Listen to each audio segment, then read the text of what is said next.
ఉన్న బంగారాన్ని విడిపించి ఆ రోజు ఆన్లైన్ రేటుకే మేము కొంటాం. Sharma gold company. రాశి ఫలాల గురించి ఒక్కసారి నాకు వివరిస్తారా మీరు? మొట్టమొదటి ఏ రాశి గురించి చెప్తారు?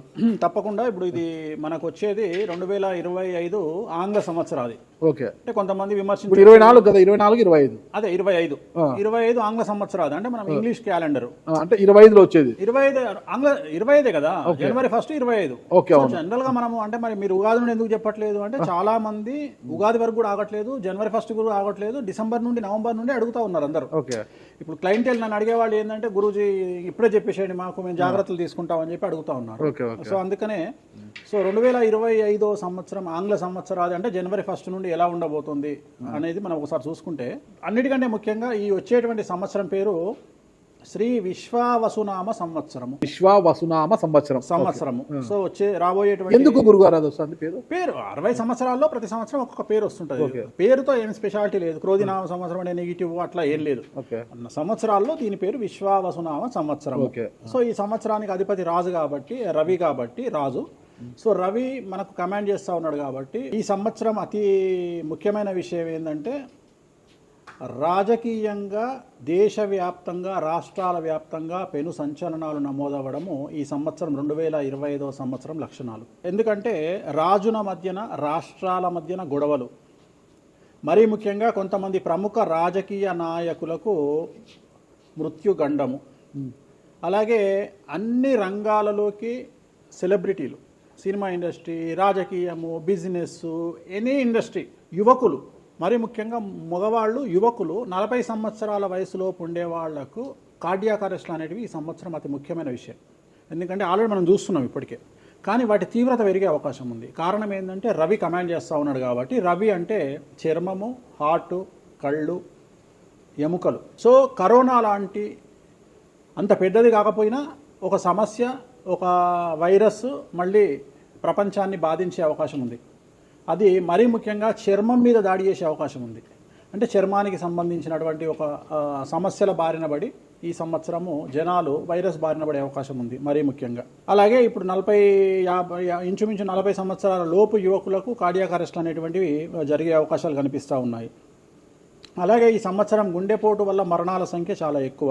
ఇదంతా 2025 జనవరి నుంచి ఎగ్జాక్ట్లీ. అలాగే ఈ సంవత్సరము ఎండల తీవ్రత చాలా ఎక్కువ, విపరీతమైనటువంటి ఎండలు ఉండే అవకాశం ఉంది. అలాగే ఈ సంవత్సరాలు ప్రపంచవ్యాప్తంగా అగ్నిపర్వతాల పేలుడు అనేటువంటిది ఈ సంవత్సరం గమనించాల్సినటువంటి విషయం. అలాగే ఈ సంవత్సరం మంచు పర్వతాలు కరగడం వల్ల వాతావరణంలో మార్పులు గమనించాల్సి ఉంటుంది ఈ సంవత్సరం. అలాగే అమెరికా దేశానికి విపరీతమైనటువంటి గాలి తుఫానులు, వరదలు ఈ సంవత్సరం కనిపిస్తూ ఉన్నాయి. అలాగే 1-2 దేశాల మధ్యన యుద్ధ వాతావరణం ఖచ్చితంగా ఉండి తీరుతుంది, లేదా యుద్ధం జరుగుతున్నాయి కదా, అది ఇంకా పెరుగుతుంది. ఇప్పుడు ఉన్నదానికంటే తీవ్రత పెరుగుతుంది అనేది. అలాగే మనకు 2025 సంవత్సరంలో సెప్టెంబర్ 7వ తేదీ 2025 సంవత్సరం ఆదివారం రాహుగ్రస్త సంపూర్ణ చంద్రగ్రహణం ఏర్పడుతుంది. ఇది కుంభరాశికి వ్యతిరేకమైన ఫలితాలు ఇస్తుంది. అలాగే వచ్చే సంవత్సరం అంటే 2025 సంవత్సరంలో మే 9వ తేదీ నుండి సరస్వతి నదికి పుష్కరాలు అనేటువంటివి ఏర్పడతా ఉన్నాయి. ఈ సంవత్సరము రాజకీయ నాయకులకు సంబంధించి మరీ ముఖ్యంగా ఇందాక మనం మాట్లాడుకున్నట్టుగా పవన్ కళ్యాణ్ గారికి ఏలినాటి వెళ్ళిపోతుంది. అలాగే లోకేష్ గారి జాతకరీత్యా, పవన్ కళ్యాణ్ గారి జాతకరీత్యా విపరీత రాజయోగం అనేటువంటిది కనిపిస్తూ ఉంది. జగన్మోహన్ రెడ్డి గారికి లేదా రాజయోగం వల్ల? ఇప్పుడు లేదు, ఈ సంవత్సరం లేదు. అంటే 2025 సంవత్సరంలో లేదు. 29 కన్నా ఉందా? అది మన తర్వాత మాట్లాడుకోవాలి. ఓకే, 25లో మాత్రము నేను అనేది ఏంటంటే ఇప్పుడున్న స్థాయి కంటే వీళ్ళిద్దరికి ఇంకా పై స్థాయికి వెళ్లే అవకాశం ఉంది, లోకేష్ బాబు గానీ పవన్ కళ్యాణ్ గారు కానీ. అదే నాకు అర్థం కావడం, వాళ్ళిద్దరు మంత్రులే, నాకు అర్థం కాదు. ఇంకా ఇప్పుడు ఉన్నటువంటి పదవుల కంటే కూడా గొప్ప పదవులను వీరు పొందేటువంటి అవకాశాలు కనిపిస్తున్నాయి. రాజ్యసభ తీసుకుని కేంద్రానికి వెళ్తారా ఏంటి? కేంద్ర మంత్రులు వెళ్తారా? కేంద్ర మంత్రులు వెళ్తారా? పెద్దదే కదా, కేంద్ర మంత్రి అనేది పెద్దది కదా. సో అది ప్రభాస్ గారి జాతకంలో చాలా అనుకూలమైనటువంటి ఫలితాలు, శుభవార్తలు వినేటువంటి అవకాశాలు కనిపిస్తా ఉన్నాయి. వివాహం అవుతుందా చెప్పలేము, ఎందుకంటే తులారాశి కాబట్టి వివాహం కావచ్చు. సో ఫ్యాన్స్ కి ఇది పండగనే, పెద్ద పండగనే. ఓకే, సో ఇది ఓవరాల్ గా ఇంకా బేసిక్ డీటెయిల్స్. అంటే ఓవరాల్ 2025లో ఎలా ఉంటుంది. సో ఇప్పుడు మనం రాశుల గురించి కనుక తీసుకున్నట్లయితే ఎలా ఉంది, రెమెడీస్ ఏంటి? నెక్స్ట్ 10వ రాశి మకర రాశి. 2025 సంవత్సరం మకర రాశి జాతకులకు ఆదాయం 8, వ్యయం 14, రాజపూజ్యం 4, అవమానం 5. ఈ సంవత్సరం ఏలినాడు శని వెళ్ళిపోతూ ఉన్నది. గత 8 సంవత్సరాల నుండి మీరు పడుతున్నటువంటి కష్టాలకు విముక్తి ఈ సంవత్సరం కలగనుంది. విపరీతమైనటువంటి అనుకూలతలు, విపరీత రాజయోగాలు, ఉద్యోగస్తులకు, విద్యార్థులకు పూర్తి స్థాయి అనుకూలతలు, విదేశీ యానము, విదేశీ పెట్టుబడులకు అనుకూలతలు, మరీ ముఖ్యంగా రాజకీయ నాయకులకు విశేషించి అనుకూలతలు. ఈ రాశిలో ఉండే రాజకీయ నాయకులకు అనుకోకుండా పదవీ లాభం సూచనలు గోచరిస్తూ ఉన్నాయి. కొంతమంది ఈ రాశిలో ఉండే రాజకీయ నాయకులు మరియు పెద్ద మంత్రి స్థాయి వరకు వెళ్లే అవకాశాలు గోచరిస్తూ ఉన్నాయి. ఈ సంవత్సరం కాకపోతే కుటుంబంలో ఎవరైనా ఒకరు మీకు దూరం అయ్యేటువంటి పరిస్థితులు కనిపిస్తూ ఉన్నాయి. అంటే ఇంత పాజిటివ్గా ఉన్నా ఎవరో ఒకరు ఈ సంవత్సరం కుటుంబంలో నుండి ఒక వ్యక్తి మీకు దూరం అయ్యేటువంటి కనిపిస్తూ ఉన్నాయి. స్త్రీలకు ఈ సంవత్సరం అనుకూలంగా ఉండబోతుంది. చాలా చాలా బాగుంటుంది. స్త్రీలకు ఉద్యోగపరంగా, విద్యాపరంగా, వ్యాపారపరంగా అన్ని రకాలుగా ఈ స్త్రీలకు ఈ సంవత్సరం అనుకూలంగా ఉండబోతుంది. మరీ ముఖ్యంగా వైద్య రంగంలో ఉండేవారికి విశేషించి ఈ సంవత్సరం అనుకూలమైన ఫలితాలు ఉంటాయి. విద్యా వ్యాపారంలో, వైద్య వ్యాపారంలో ఉండేవారికి ఈ సంవత్సరం విశేషించి అనుకూలంగా ఉండబోతుంది. ప్రభుత్వ ఉద్యోగంలో పనిచేసే వారికి ఈ సంవత్సరం ప్రమోషన్లు గోచరిస్తూ ఉన్నాయి. ఈ సంవత్సరం అన్ని రంగాల వారికి విశేషించి యోగకాలంగా భావించాల్సి ఉంటుంది. అన్ని మీరు 12 రాశుల గురించి చెప్పారు గురుగారు. అట్లా ఎక్కువగా ఒక పూజ మాత్రం ఎక్కువగా చెప్పారు, చాలా మందికి కూడా చెప్పారు. తిరునల్లారు శనీశ్వర ఆలయం, శని ఎఫెక్ట్. ఓకే, ఎక్కువ మందికి తిరునల్లారు చెప్పిన అక్కడ ఎంత 450 రూపాయలు ఉంటుంది పూజ. అది తిరునల్లారు పాండిచ్చేరిలో ఉంటుంది. అక్కడికి వెళ్ళి పూజ చేసుకుంటే సరిపోతుంది. ఇది పేరును బట్టి ఈ రాశుల ప్రకారం ఇలా ఉంటుందని మీరు రాశారా, లేకపోతే వాళ్ళ డేట్ ఆఫ్ బర్త్ ప్రకారం? నక్షత్రం బట్టి, నక్షత్రాలు. ఓకే, నక్షత్రాలు వాళ్ళకి అర్థమైపోతుంది వాళ్ళ నక్షత్రాన్ని బట్టి.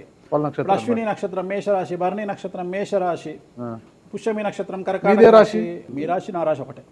నా రాశి ఏదో నాకు తెలియదు గురుగారు. మీది వృశ్చిక రాశి. మీది అదేనా? మరి ఎలా గురుగారు ఈ మధ్యన బాగానే ఉందంటారు? మనకు బాగుంది. ఇంకా మన రచ్చనే, ఇంకా రచ్చనే రచ్చనే. ఇక ఎట్లా రచ్చ? ఇంత వివాదాలు అవుతున్నాయి, ఏం కథ అసలు? ఇంకా లైఫ్ అన్నప్పుడు ఇప్పుడు రేవంత్ రెడ్డి ఉన్నాడు. రేవంత్ రెడ్డి ఎన్ని కష్టాలు అనుభవిస్తే సీఎం అయినాడు. అంటే ఇక కష్టం తర్వాత సుఖం రెడీగా ఉంటుంది. ఓకే, ఇప్పుడు కష్టపడ్డారు కాబట్టి మీకు సుఖం ఉంది అంటారు. మీకు కాదు, మళ్ళీ మీకు మనకు అందరికీ. ప్రతి మనిషి జీవితంలో పండ్లున్న చెట్టుకే రాయి దెబ్బలు, అంతేగాని పళ్ళు లేని చెట్టుని ఎవడు పట్టించుకుంటాడు? పళ్ళు ఉంటేనే దాన్ని రాయి చేస్తారు. అట్లనే మనం కూడా అంతే అండి. వేణుస్వామి అంటే పూజలకు పెట్టింది పేరు. పెద్ద పెద్ద రాజకీయ నాయకులకు, ముఖ్యమంత్రులకు, కేంద్ర మంత్రులకు, పెద్ద పెద్ద వాళ్ళకు కూడా ఇక్కడ కాదు, మీరు అబ్రాడ్స్ కూడా వెళ్ళి పూజలు చేసి వస్తున్నారు. చాలా కాస్ట్లీ స్వామి, చాలా గొప్ప పూజలు చేస్తుంటారు. అంత పవర్ఫుల్ పూజలు. అంటే ఇప్పుడు మీరు చేస్తున్న పూజల మహిమ వల్లనే మీ మీద ఇన్ని వివాదాలు వచ్చినా కూడా మీరు బయటపడగలుగుతున్నారు. 100% పర్ఫెక్ట్. ఇక దానికి ఆన్సరే లేదు. ఇక ఇప్పుడు మనం కొట్లాడాలంటే 10 రకాలు ఉంటాయి. మనం కొట్లాడతలేము. అందుకనే మనం ఒకటే, మన పూజల్ని మనం నమ్ముకుంటున్నాం అంతే. అమ్మవారిని నమ్ముకుంటున్నాం. ఇప్పుడు ఒక్కొక్క సమస్యకి ఒక్కొక్క అమ్మవారు పరిష్కరిస్తారు. దశమహావిద్యల్లో మనం అదే చేస్తున్నాం. ఇప్పుడు నేను ఒకటే మాట చెప్తా. కాంట్రవర్సీస్ వచ్చినాయి, మీరు అడిగినరు, ఎన్ని సమస్యలు వచ్చినాయి. జనాలు ఏం ఆలోచిస్తారంటే వేణుస్వామి ఈ సమస్యల నుండి బయటపడతాడా, పడితే ఎలా పడతాడు? నేను ఒకటే అనుకుంటున్నా, ఇంతమందికి పూజలు చేసి వాళ్ళ సమస్యల నుండి బయటపడడానికి ప్రయత్నించే నేను నాకు వచ్చిన సమస్యను కూడా అదే పూజల ద్వారా బయటపడడానికి ప్రయత్నం చేస్తున్నాను. అంటే వివాదాలు చుట్టుముడుతున్నాయి, సోషల్ మీడియాలో వైరల్ అవుతున్నాయి. ఉమెన్ కమిషన్ మీ మీద ఫిర్యాదులు చేశారు. ఇన్ని చేసినా కూడా ఎక్కడా మీకు ఉచ్చు బిగుసుకోవడం లేదు, బయటపడుతున్నారు. అంటే ఇది మీ పూజల మహిమనా, లేకపోతే ఏమన్నా బ్రైబ్ చేస్తున్నారా? అమ్మవార్లు ఇప్పుడు ఉదాహరణ, మనం తెలుగు రాష్ట్రాల్లో ఉంటాం. వెంకటేశ్వర స్వామి వారు అంటే మనకు తెలుసు. ఇప్పుడు తమిళనాడులో పెరుమాళ్ అంటారు వెంకటేశ్వర స్వామిని. అదే నార్త్ ఇండియాకి వెళ్తే బాలాజీ అంటారు. వాళ్లకు బాలాజీ అంటే చాలా భయం. అలాగే మన రాష్ట్రంలో మనకు తెలిసిన వాళ్ళకి కామాఖ్యలో ఉండే అమ్మవారు అంటే భయం. కానీ తెలియని వాడికి భయం ఉండకపోవచ్చు. వాడి ఇష్టం వచ్చినట్టు కామెంట్ చేయొచ్చు అమ్మవారు. చాలా మందికి మీరంటే భయం అనుకుంటా.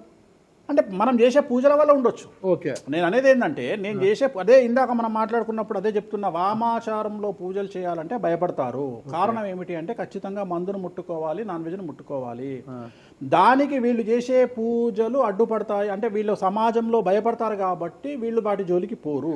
తాంత్రిక పూజలు లాగా ఉంటాయి మీరు చేసే. తాంత్రిక తంత్ర మార్గం అంటారు దాన్ని.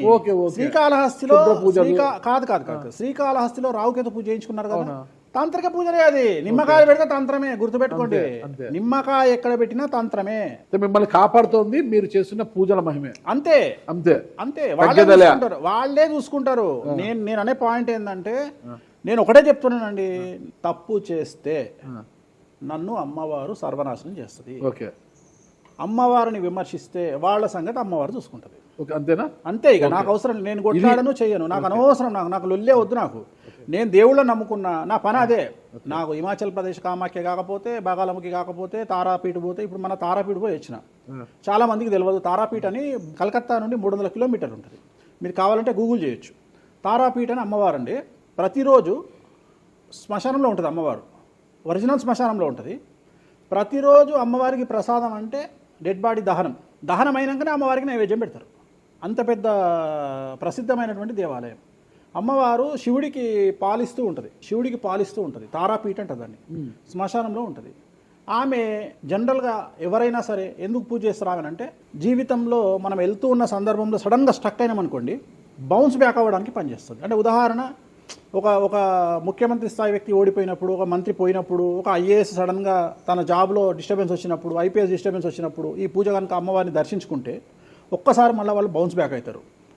అంటే బిగ్ బ్యాంగ్ థియరీ అనేది అక్కడ పనిచేస్తుంది. మనం మళ్ళీ ఒక్కసారి బౌన్స్ బ్యాక్ అయ్యి ముందుకు దూకడానికి అమ్మవారు పనిచేస్తుంది. నేను సజెస్ట్ చేస్తుంటాను చాలామందికి, వ్యాపారంలో స్టక్ అయినప్పుడు, లేకపోతే ఉద్యోగంలో స్టక్ అయినప్పుడు, అట్లా స్టక్ అయినప్పుడు అయితే మీ తారాపీఠ వెళ్ళి దర్శనం చేయించుకోండి. అక్కడ దర్శనమే, పూజలు ఉండవు, జస్ట్ దర్శనమే. అమ్మవారికి పోయి దండం పెట్టుకొని వస్తే చాలు, ఒక్కసారి మళ్ళీ వాళ్ళు బౌన్స్ బ్యాక్ అవుతారు. ఒక పాయింట్కి నాకు ఆన్సర్ చెప్పి ముగించేసా, చాలా కాలాతీతమైంది. చివరికి ఇరికిస్తున్నారా ఇది? లేదు ఏం లేదు.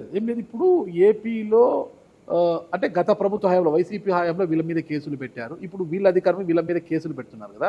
ఈ కేసుల పరంపర ఇలా కొనసాగి జగన్మోహన్ రెడ్డి గారు జైలుకి వెళ్ళే అవకాశం ఉంది? వచ్చే సంవత్సరం మే 9వ తేదీ వరకు అవకాశం ఉంది, దాటితే లేదు. ఇది ఓవరాల్గా వేణుస్వామి గారు ఇచ్చారు. మీకు ఏదైనా అనుమానాలు ఉన్నా డైరెక్ట్గా వేణుస్వామి గారికి ఫోన్ చేయండి, మీ అనుమానాలను నివృత్తి చేసుకోండి. థ్యాంక్ యూ గురుగారు, నమస్తే.